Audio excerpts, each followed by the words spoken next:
Implications for personal responsibility when it comes to determinism. First is we can't be held accountable for our own actions.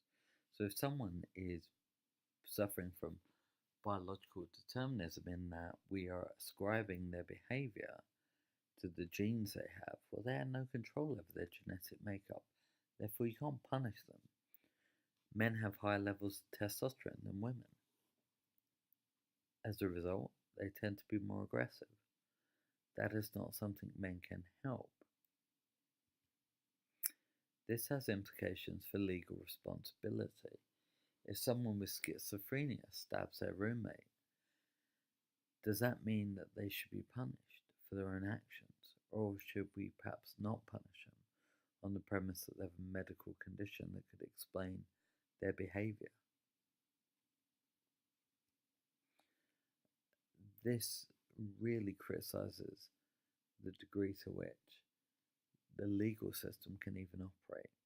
If determinism is true, then our justice system cannot operate fairly because it assumes that people have free will and an equal choice as anyone else in either choosing or choosing not to engage in a particular behavior. Punishment. Justice system means we can't convict them, and we certainly shouldn't punish them. Behaviorists would say yes, we should, because you can shape behavior, but biopsychologists' punishment is just cruel. Evaluation and determinism. Genetic determinism has very little evidence that any single gene is cause or causes a particular behavior in 100% of cases.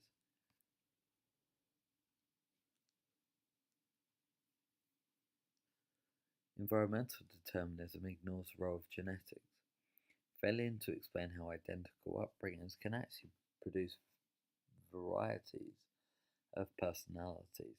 Think about yourself and your siblings. Do you differ substantially? My daughters do, and yet they've had the same environment. Slight differences perhaps, but they should be very similar if pure behaviorism is correct. And scientific determinism. In reality, the cause and effect relationship is not direct.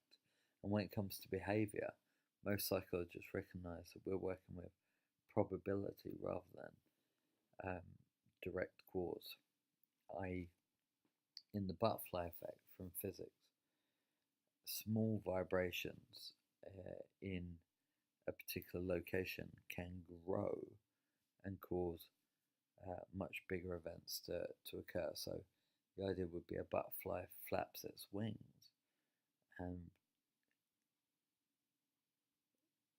each of that butterfly's consequences are they affect variables that affect variables that affect variables that increase in magnitude until actually you can trace back, the hurricane that they experienced in the Philippines to the butterfly in St. James's Park. It's complex, I'll talk about this in a lesson, but I like the butterfly effect. Determinism ultimately oversimplifies human behavior, and in doing so, becomes less powerful as an explanatory tool.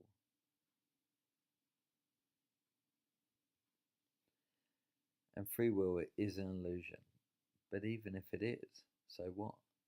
A convincing illusion is just as valuable as reality, functionally speaking. Thank you very much for listening. If you have any questions, as always, please let me know. Otherwise, I will see you for a roaring debate next lesson. Be prepared. Goodbye.